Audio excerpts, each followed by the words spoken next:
গৌরাঙ্গের দুটি পদ, যার ধন সম্পদ, সে জানে ভকতি রসসার। গৌরাঙ্গ মধুর লীলা, যার কর্ণে প্রবেশিলা, হৃদয় নির্মল ভেল তার। যে গৌরাঙ্গের নাম লয়, তার হয় প্রেমোদয়। যারে মুই যাই বলিহারি, গৌরাঙ্গ গুণেতে ঝুরে, নিত্যলীলা তারে স্ফুরে, সেজন ভকতি অধিকারী। গৌরাঙ্গের সঙ্গীগণে নিত্যসিদ্ধ করি মানে, সে যায় ব্রজেন্দ্র সুত পাশ। শ্রী গৌর মণ্ডল ভূমি, যে বা জানে চিন্তামণি, তার হয় ব্রজভূমে বাস। গৌর প্রেম রসার নবে, সে তরঙ্গে যে বা ডুবে, সে রাধা মাধব অন্তরঙ্গ। গৃহে বা বনেতে থাকে, হা গৌরাঙ্গ বলে ডাকে, নরোত্তম মাগে তার সঙ্গ। ভক্তগণ, গৌর কথা প্রসঙ্গে আমাদের আস্বাদনের বিষয়বস্তু তিন বাঞ্ছাও মহাপ্রভু।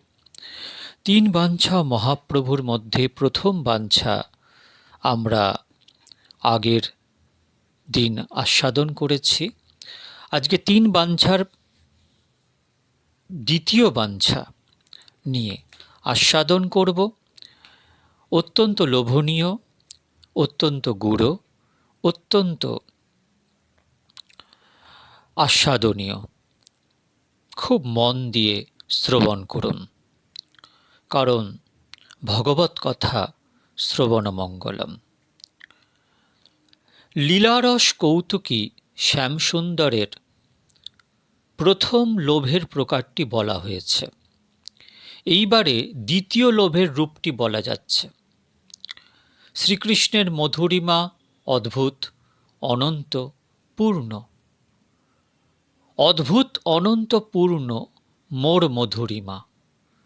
মধুরিমা শব্দে বোঝায় এমন একটি অপূর্ব মনোহারী ধর্ম, যা থাকলে পুরুষ, নারী, স্থাবর, জঙ্গম সকলেই আকৃষ্ট হয়।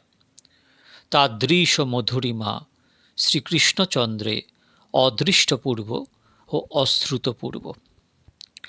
শ্রীকৃষ্ণ স্বরূপে রূপমাধুর্য, লীলা মাধুর্য, বেণু মাধুর্য ও প্রেম মাধুর্য, এই চারটি মাধুর্য অনন্য সাধারণ। অসমর্থ পরব্রহ্ম স্বরূপে, পরমাত্মার স্বরূপে, অন্য কোনো ভগবৎ স্বরূপে বা অবতার স্বরূপে ওই মাধুর্য চতুষ্টয় পরিদৃষ্ট হয় না। শ্রীকৃষ্ণ যেমন পূর্ণ, তার মধুরিমাও তেমন পূর্ণ। যা সর্ব আকাঙ্ক্ষা পূরণ করে তাই পূর্ণ। যে বস্তু লাভ করলে আর অভাব বোধ থাকে না, তাই পূর্ণ। জীব মাত্রেরই অন্তরে অভাব বোধ আছে, তা বিবিধ ক্ষুধারূপে ইন্দ্রিয়ে প্রকাশ লাভ করে। চক্ষুতে আছে রূপের ক্ষুধা, অনিত্য লক্ষ লক্ষ বস্তুর রূপ দর্শনে ওই ক্ষুধা মেটে না। শ্রীকৃষ্ণচন্দ্রের অপ্রাকৃত রূপমাধুর্য দর্শনেই ওই রূপের ক্ষুধা চিরতরে মিটে যায়। সুতরাং শ্রীকৃষ্ণ রূপমধুরিমা স্বয়ং সম্পূর্ণ বস্তু। জীবের কর্ণে আছে সুরমাধুর্য শ্রবণের তৃষ্ণা। সংসারের শতলক্ষ কথা শুনেও সেই তৃষ্ণা মেটে না। শ্রীকৃষ্ণের মধুর মুরলীর ধ্বনি শ্রবণেই ওই তৃষ্ণার চিরতৃপ্তি ঘটে। প্রতিটি জীবের চিত্তভূমিতে যে প্রবল আকুতি, তার পরিপূর্ণ তৃপ্তি হয় শ্রীকৃষ্ণচন্দ্রের প্রেম মাধুর্যের আস্বাদনে। শ্রীকৃষ্ণের মাধুর্য অফুরন্ত, অভূতপূর্ব। ত্রিজগতে কোনো বস্তুর সঙ্গে তার তুলনা চলে না। সংসারে এমন কেউ নেই যিনি সর্বত্রভাবে ওই মাধুর্যকে ভোগ করতে পারেন। ওই সর্বাতিশয় মাধুর্য কারোর অনুভবের বিষয়বস্তুই নয়। যে বস্তু আপনি জানবেন বা ভোগ করবেন, তা আপনার জ্ঞানের বা ভোগের কক্ষিগত হবে। তাহলে ওই জ্ঞেয় বা ভোগ্য জ্ঞাতা অপেক্ষা ছোট বস্তু হয়ে পড়বে। সুতরাং যে বস্তু ভূমা বা বিভু অর্থাৎ সর্বাপেক্ষা মহীয়ান, তাকে সর্বাঙ্গীনভাবে পরিজ্ঞাত হওয়া নিতান্তই অসম্ভব। তাই বলেছেন, ত্রিজগতে কেহ ইহার নাহি পায় সীমা। অসীম বস্তুকে সীমার মধ্যে আনবে কে? পূর্ণকে সর্বত্রভাবে উপভোগ করবে কে? অনন্তকে সর্বাঙ্গীনভাবে আস্বাদনের আয়ত্তে আনবে কে? কেউ না, থাকতে পারে না। কিন্তু কি আশ্চর্য, তবু একজন আছেন যিনি ওই মাধুর্য অমৃত সর্বাঙ্গীনভাবেই আস্বাদন করতে পারেন।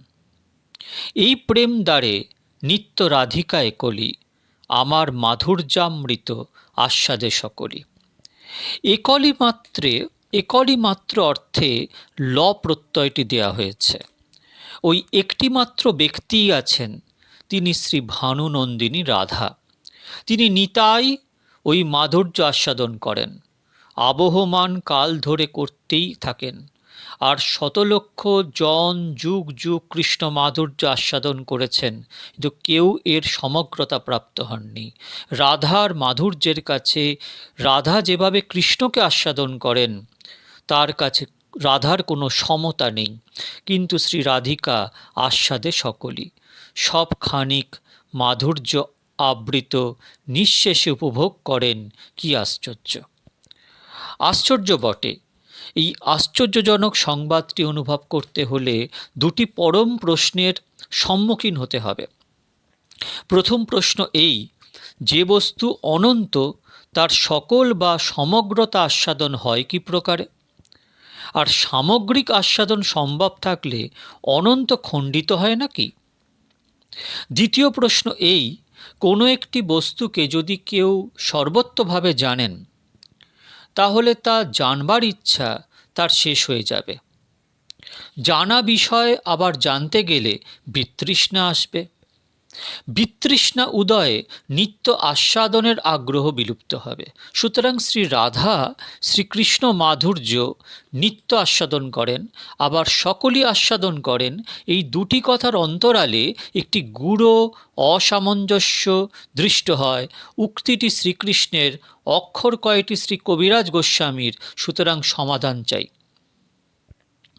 সংসারে আমরা কেউ নিজ মুখখানি দেখতে পাই না। একেবারেই যে দেখি না তা নয়, প্রত্যক্ষত দেখি না, দর্পণ আদিতে প্রতিবিম্বিত দেখি বটে। ভগবানও সেইরূপ নিজ মাধুর্য নিজে দেখেন না, দর্পণে দেখেন। আমরা দেখি জড়ীয় দর্পণে, তিনি দেখেন ভক্তের হৃদয় দর্পণে। ভক্তের হৃদয়টি চিন্ময় বস্তু, ওই চিৎ দর্পণে তিনি আপনাকে আপনি দর্শন করেন। দর্পণ যত স্বচ্ছ, তাতে দর্শন তত স্পষ্ট। ভক্তগণ তাই নিত্য ভজন দ্বারা চিত্ত দর্পণখানির মলিনতা দূর করে ফেলেন। চেত দর্পণ মার্জনম ভবমহাদাবাগ্নি নির্বাপনম শ্রেয়কৈরব চন্দ্রিকা বিতরণম বিদ্যাবধূ জীবনম আনন্দাম্বুধির্বর্ধনম প্রতিপদম পূর্ণামৃতস্বাদনম সর্বাত্মসপনম পরম বিজয়তে শ্রীকৃষ্ণ সংকীর্তম।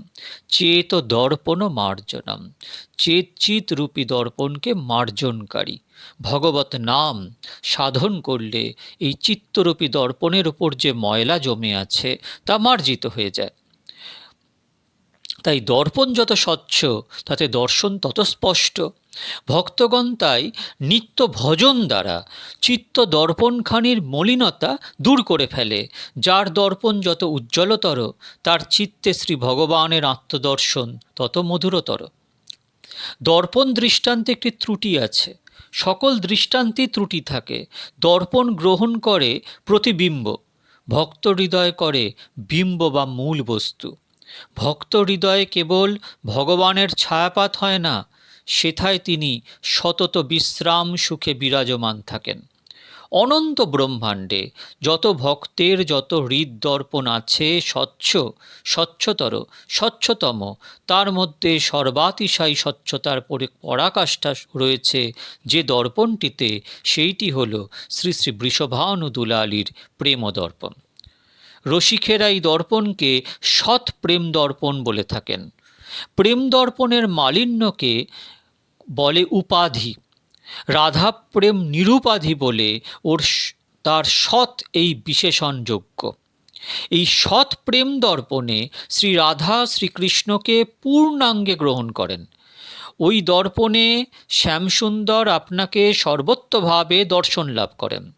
এই প্রেম দর্পণটি অপর 10 জনের দর্পণের মতো নয়।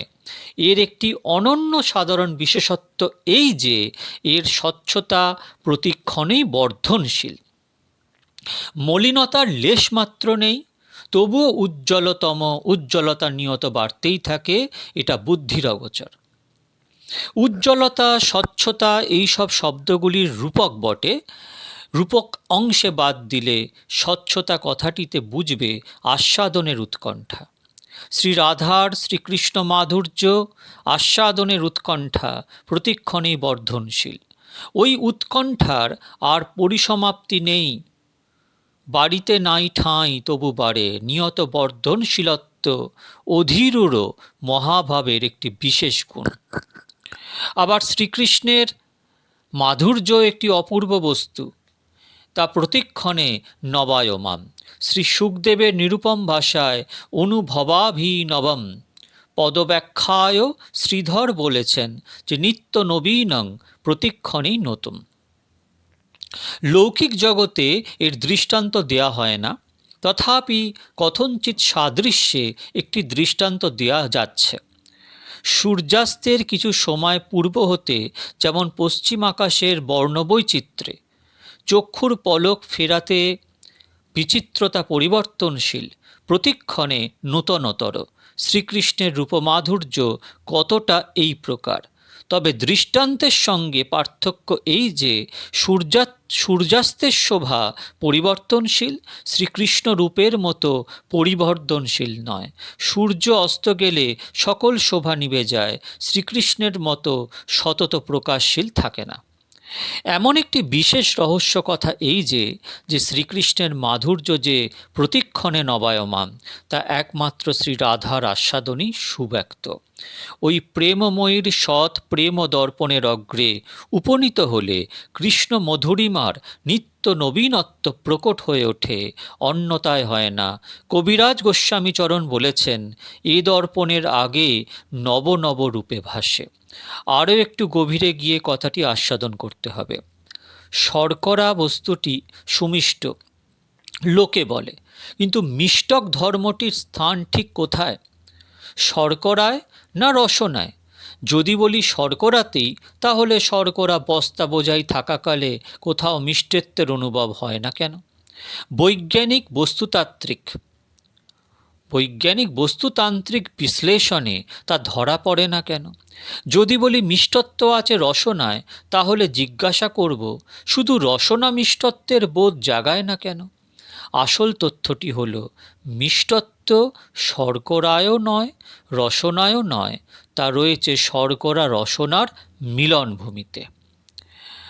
অনেকটা সেই রকম শ্রীকৃষ্ণের নিত্য নবীন মাধুর্য আর সত্যই শ্রীকৃষ্ণে নেই, তা রয়েছে শ্রী রাধার সঙ্গে শ্রীকৃষ্ণের নিবিড় সম্মিলনে।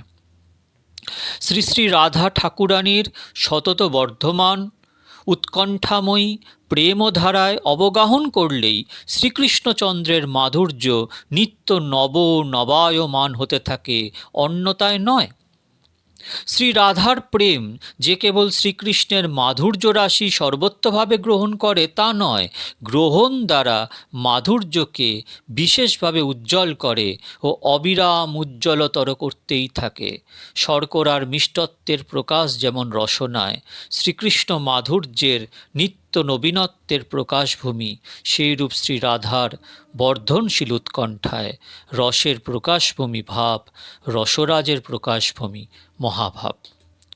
শ্রীরাধার প্রেম বিভু হয়েও বর্ধমান, শ্রীকৃষ্ণ মাধুর্য নিত্যবস্তু হয়েও নবায়মান। শ্রীকৃষ্ণ সান্নিধ্যেই শ্রীরাধা প্রেমের বর্ধনশীলতা, শ্রীরাধার সান্নিধ্যে শ্রীকৃষ্ণ মধুরিমার নিত্য নবায়মানতা, দুজনের মিলনেই দুই বর্ধনের পক্ষে হেতু। শ্রীকৃষ্ণ মাধুর্য ও রাধা প্রেম উভয়ই স্পর্ধা করে বাড়ে। জেদাজেদির পরিসমাপ্তি ঘটে না, অনন্তকাল ধরে চলতে থাকে। শ্রীকৃষ্ণনিষ্ঠ মধুরিমা ও শ্রী রাধানিষ্ঠ উৎকণ্ঠা এই দুই যে সীমাহীন, সুতরাং শ্রী রাধার যে কৃষ্ণ মাধুর্য সমগ্রভাবে আস্বাদন করেন, এতে ওই মাধুর্যের অনন্তত্বের বোধ হয় না। শ্রী রাধারও বিতৃষ্ণার উপস্থিতি হয় না, বরং নিত্য তৃষ্ণা বাড়তেই থাকে। চক্রবর্তীপাদ বলেন, মানে বিশ্বনাথ চক্রবর্তীপাদ, উনি বলেন, আনন্তেন্নৈব আনন্ত গ্রহণাৎ, নিয়ত বর্ধনশীল অনন্ত প্রেম দ্বারা নিয়ত নবায়মান অনন্ত মাধুর্যের আস্বাদনে অক্ষুণ্ণ থাকে, তৃষ্ণাময়ী লালসায়ও অনন্ত অক্ষুণ্ণ থাকে। শর্করা রসনার দৃষ্টান্ত রয়েছে। এই দৃষ্টান্ত অনুসরণে কিঞ্চিৎ বিবেচ্য আছে। শর্করার মিষ্টত্ব রসনা সহযোগী, একথা ঠিক। তবে শর্করা কোনো রসনা বাছে না, যে কোনো রসনাতেই তা সমান মিষ্ট। পণ্ডিতেরা বলেন, প্রত্যক্ষ কেন বাধ্যতে প্রত্যক্ষকে কেউ বাধা দিতে পারে না। একটা বস্তু যদি থাকে, সকল দ্রষ্টাই সমান দেখবে, সকল রসনা বিশিষ্টই সমান ভোগ করবে, তারতম্য হবে না। তাহলে প্রশ্ন এই যে, শ্রীকৃষ্ণ মাধুর্য কেবলমাত্র রাধা দ্বারাই আস্বাদমান কেন?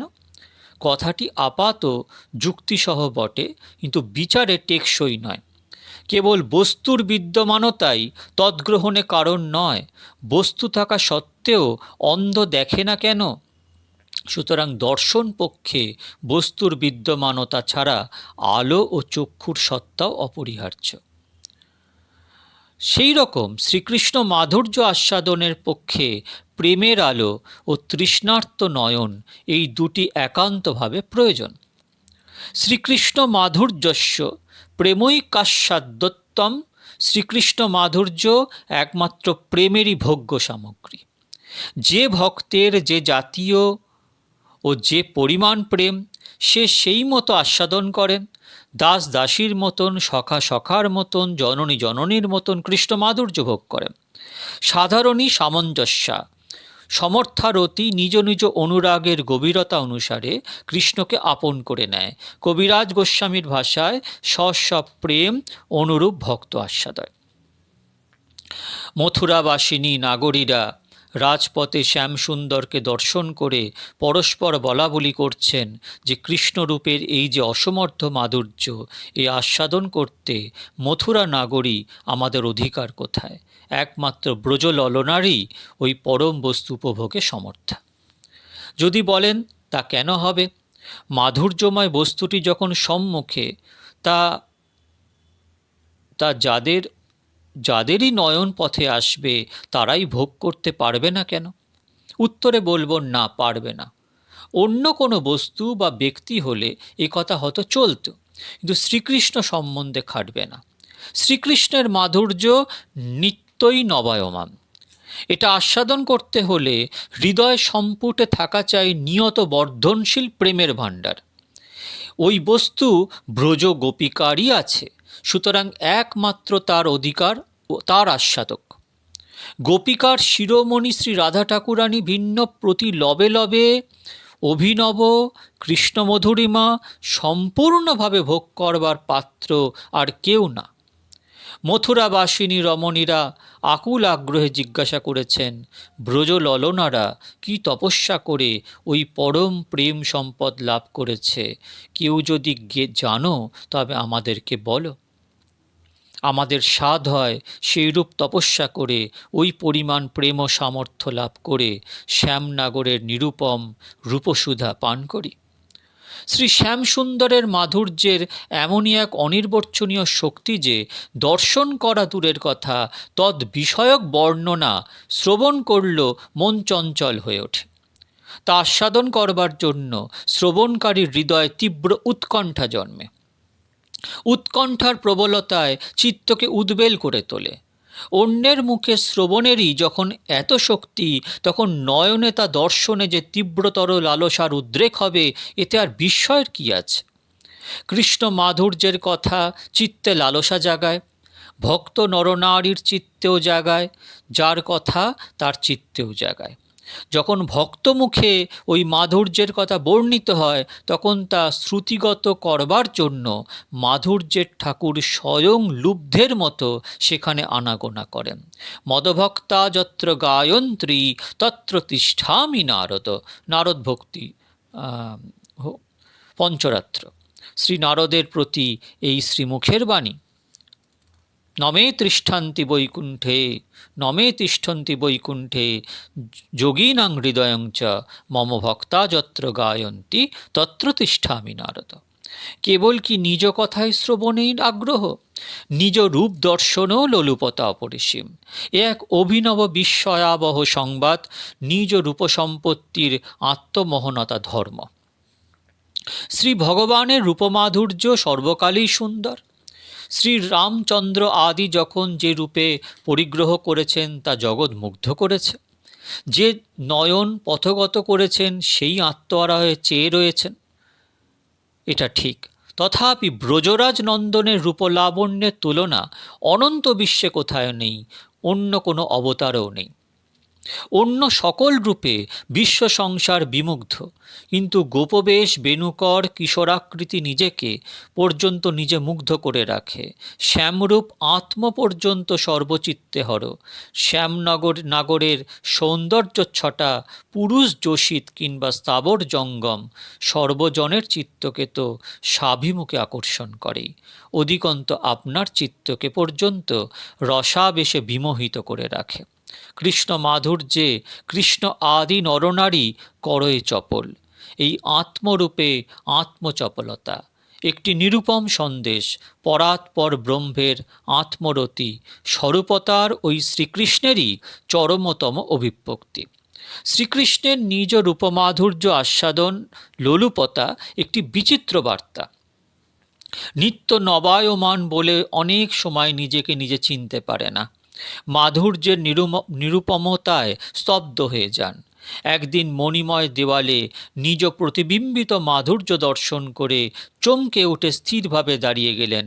ভাবলেন, ইনি কে? পরম বিস্ময়াবিষ্ট হয়ে গভীরভাবে চিন্তা করতে লাগলেন, এমন চিত্ত চমৎকারী মূর্তিতে আমার পুরোভাগে দণ্ডায়মান রয়েছেন ব্যক্তিটি, ইনি কে? অহো, এত রূপলাবণ্য কার অঙ্গে তো কুত্রাপি দেখিনি। দেখা দূরের কথা, পরিকল্পনাও করিনি। এর অসামান্য মধুরিমা মানস কল্পনাকেও হারিয়ে দেয়।